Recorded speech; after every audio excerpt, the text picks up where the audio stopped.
Assalamualaikum warahmatullahi wabarakatuh. Halo horor holiker semua, semoga semua selalu dalam lindungan Tuhan yang Maha Penyayang. Pada kesempatan ini, Horor Holik kembali membacakan cerita baik Piendut di forum Kaskus. Bagi yang ingin membaca secara langsung karya sang penulis, silahkan berkunjung ke forum story di Kaskus. Nanti linknya akan kami sertakan di deskripsi. Pada bagian keempat ini, penulis memberikan judul Dibantu Sukma. Sekali lagi, sebelum melanjutkan cerita, Horor Holik mengucapkan terima kasih kepada penulis dan semoga berkenan ceritanya kami bacakan. Salam sukses selalu. Pintu dunia seram terbuka. Penghuni gedung bekas apartemen tua, Paru 4.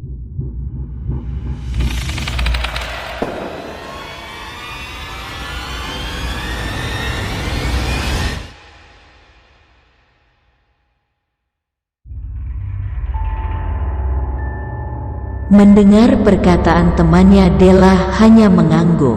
Tiba-tiba ponselnya berbunyi. Ternyata itu dari ibunya. Iya, Bu, ada apa? Kok tumben pagi-pagi gini telepon? Nah, kamu gak apa-apa kan? Kok ibu bermimpi yang buruk tentang kamu? Bu, Della gak kenapa-napa kok. Ibu jangan khawatir, ya. Syukurlah kalau gitu. Nah, ibu sama ayah jadi tenang sekarang. Kalau gitu kamu belajar yang rajin, ya. Jaga diri kamu baik-baik. Iya, ibu juga jaga kesehatannya sama ayah. Panggilan pun berakhir. Della terdiam sejenak, sedang memikirkan sesuatu. Dari mimpinya semalam, kemudian orang tuanya juga ikut bermimpi. Jika dipikir-pikir tidak mungkin bisa kebetulan. Guys, kalian percaya hantu nggak? Tanya Della tiba-tiba kepada kedua temannya itu. Dewi dan Nana saling menatap, kemudian salah satu dari mereka tertawa. Hari gini kamu masih percaya setan? Yang bener aja kamu, Del, bantah Dewi. Kenapa, Del? Apa kamu dihantui di kosan yang baru ini? Tanya Nana penasaran. Nggak gitu juga, sih. Sudahlah. Mungkin cuman perasaan aku aja. Della menyimpan ponselnya kembali di dalam tas. Perbincangan mereka harus terhenti karena Pak dosen tiba-tiba masuk ke kelas. Saat jam istirahat, seperti biasa Della duduk sendirian di taman dan sedang mengetik skripsinya yang tinggal satu halaman. Sambil sesekali ia memijati punggungnya yang teramat pegal. Dari arah lain, Sukma berjalan menghampirinya. Apa aku boleh duduk di sini? Tanya Sukma tiba-tiba. Tanpa melihat siapa itu dan masih fokus pada laptopnya, Della pun berkata, "Iya, boleh kok," sahutnya seraya menoleh dan ternyata itu Sukma. Della tampak bengong. "Apa punggung kamu masih sakit, Del?" Gadis itu bertanya kembali. "Kok kamu bisa tahu kalau punggungku sakit?" Della pun menutup laptop, kemudian menatap Sukma dengan banyak pertanyaan. Sukma membuka tutup botol air yang sudah dipersiapkan sebelum mendatangi Siva tadi. Bismillahirrahmanirrahim. Sukma tampak membaca beberapa ayat sedangkan Della hanya memandanginya. "Nih, minum dulu. Insya Allah punggung kamu gak akan sakit lagi," kata Sukma sambil memberi botol air itu padanya.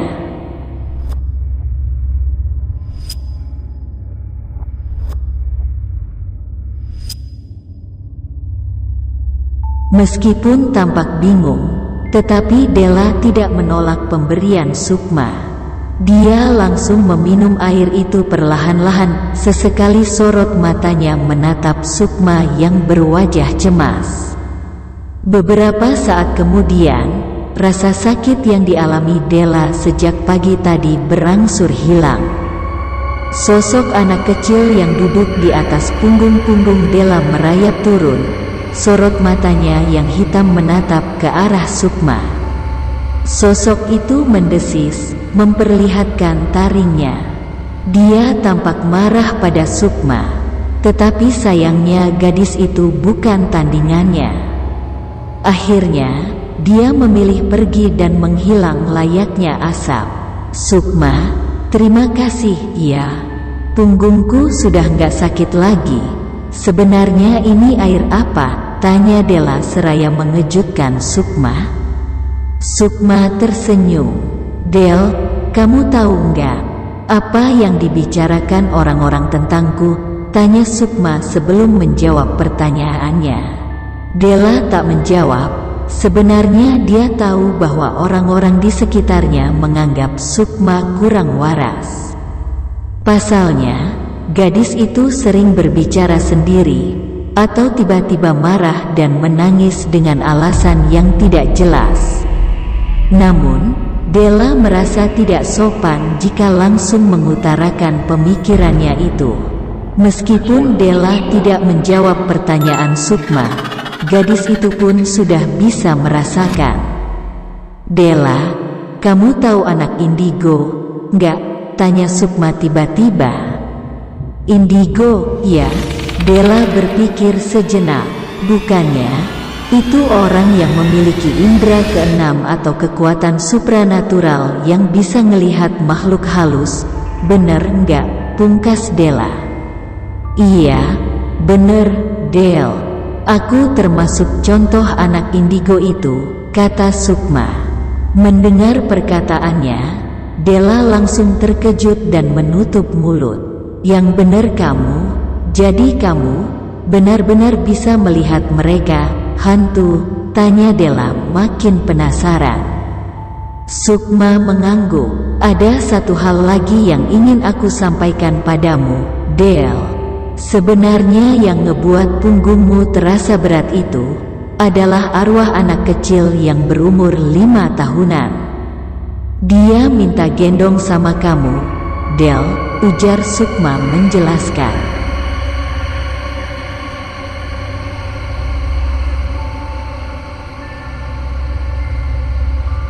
Bagaikan disambar petir di siang bolong, bulu kuduk pun berdiri. Della tak bisa berucap apa-apa lagi. Namun, dipaksakannya untuk berbicara. Sekarang anak kecil itu masih ada, enggak? Sukma, tanya Della seraya gemetaran. Dia udah pergi, tadi aku ngusir dia pakai air yang kamu minum. Della tampak lega, akhirnya dia bisa kembali mengambil napas. Namun, tetap saja itu tidak mengurangi rasa takutnya. Bagaimanakah kisah selanjutnya? Bersambung di part 5 guys.